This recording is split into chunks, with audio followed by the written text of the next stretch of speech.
চাঁদপুর জেলার এক পুরনো গ্রাম নাম মরিচকান্দি। গ্রামের একপাশে বহুদিন পরিত্যক্ত একটি দোতলা বাড়ি, যাকে সবাই বলে মাঝি বাড়ি। লোকজন বলে ওই বাড়িতে সন্ধ্যার পর আলো জ্বলে, কিন্তু কেউ থাকে না। দিনটা ছিল সোমবার। আমি রাশেদ গ্রামের স্কুলে নতুন শিক্ষক হিসেবে যোগ দিই। থাকার জায়গা না পেয়ে ইউনিয়ন থেকে আমাকে মাঝি বাড়িটাই দেয়। বিকেল 5টায় বাড়িতে ঢুকি। বাড়ির ভেতরে ঢুকেই একটা গন্ধ, পোড়া চুল আর স্যাঁতসেঁতে মাটির মিশ্র গন্ধ। হঠাৎ ওপরে তলা থেকে ধপধপ শব্দ। ভাবলাম ইঁদুর, কিন্তু শব্দটা ছিল ভারী পায়ের। দ্বিতীয় দিন মঙ্গলবার সকালবেলা গ্রামে জিজ্ঞেস করতেই সবাই চুপ। এক বুড়ো লোক ফিসফিস করে বলল, ওই বাড়িতে 12 বছর আগে একটা মেয়ে আগুনে পড়ছিল, রাত 11টা।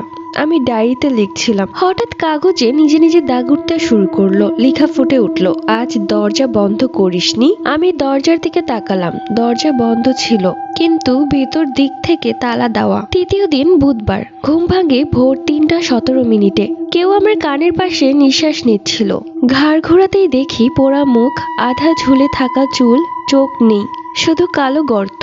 সে ফিসফিস করে বলল, আমাকে দেখে ফেলেছিস? আমি চিৎকার করতে পারিনি, জিহ্বা নড়েনি। হঠাৎ সে মিলিয়ে গেল। বালিশ ভেজা, রক্তে না ঘামে বুঝিনি। চতুর্থ দিন বৃহস্পতিবার। গ্রামের পুরনো রেকর্ড ঘেটে জানতে পারি 12 বছর আগে সুরাইয়া নামের এক মেয়ে ওই বাড়িতে জ্যান্ত পুড়িয়ে মারা হয়, কারণ সে নাকি ভূত দেখত। রাত 12টা। বাড়ির সব আয়নায় একই লেখা, আজ শেষ রাত। পঞ্চম দিন শুক্রবার, শেষ দিন। রাত 2টা 46 মিনিট।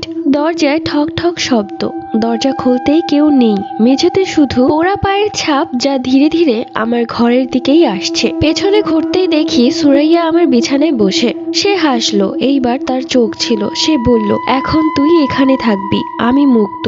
ঘর অন্ধকার। পরের দিন গ্রামবাসী সকালে বাড়ি খুলে দেখে আমার শরীর নেই, শুধু টেবিলে একটা ডায়েরি। শেষ পাতায় লেখা, আমি এখন মাঝি বাড়ির নতুন ছায়া। কেমন লেগেছে এই স্টোরিটা অবশ্যই কমেন্ট করে জানিয়ে দিও। আর চলে যাচ্ছি পরবর্তী একটা স্টোরিতে। গল্পটা অনেক দিন আগের, আমার বড় মায়ের গল্প। সালটা ছিল 1956। আমার নানুর মার অকালে মৃত্যু ঘটে। আমার নানু যখন 5 বছর বয়স, তার ভাইয়ের বয়স 2 বছর। তারা 2 ভাই বোন ছিল।